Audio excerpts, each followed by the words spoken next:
Hello and welcome to the another lecture in veterinary anatomy brainry, and today we will be discussing the bones of the middle ear and the three or the four bones that are present in the middle ear that forms the chain of the bones that help us in the transmitting the sound waves towards the internal ear usually are you have the malus, you have the incus, and you have the steps.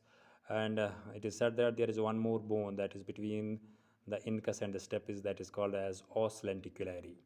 But what we find today from the dissection of the skull of the sheep, these three bones, malus, incus, and the stapes. So the first bone, that is the malus, which is derived from the word that's called as a hammer. You can see that this is like a hammer having this long handle, having the body and the two small processes and the neck. So the features of this bone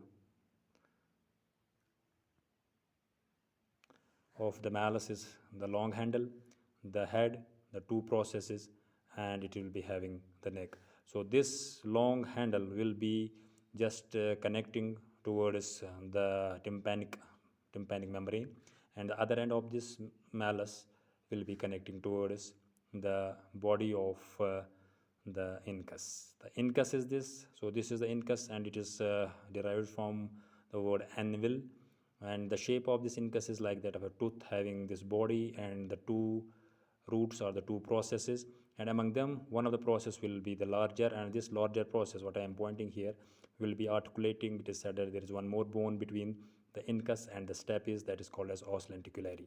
So this large process will be articulating with that of the os lenticularis, then the os lenticularis will be articulating with that of stapes. So if you see this is the steps, stapes.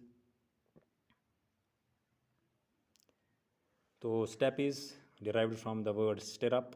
Stirrup means that we'll use in the saddle in the horses. You can see it is like that of a saddle in the horses where we rest our foot on the both the sides, so in the saddle. And this is the smallest. So among the three, the incus is the largest ear ossicle, and this is the basically the smallest. This steps is the smallest bone of the body, and it has basically the head. You can see this part is the head. Then from the head you can see there's two crura, or the two that pillar like things are going downwards, creating a space there.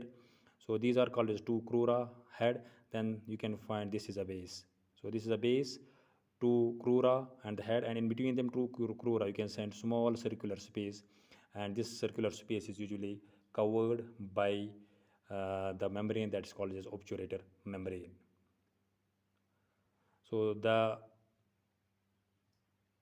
here you can see this is the steps separately, and this head is usually, I told you, this head is basically connected towards the bone that comes between the incus, that is the os lenticularis, and the base.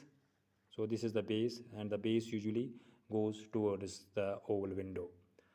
And what I told you, having the two crura and a space having the membrane there, that small circular space is there, that's called as obturator membrane.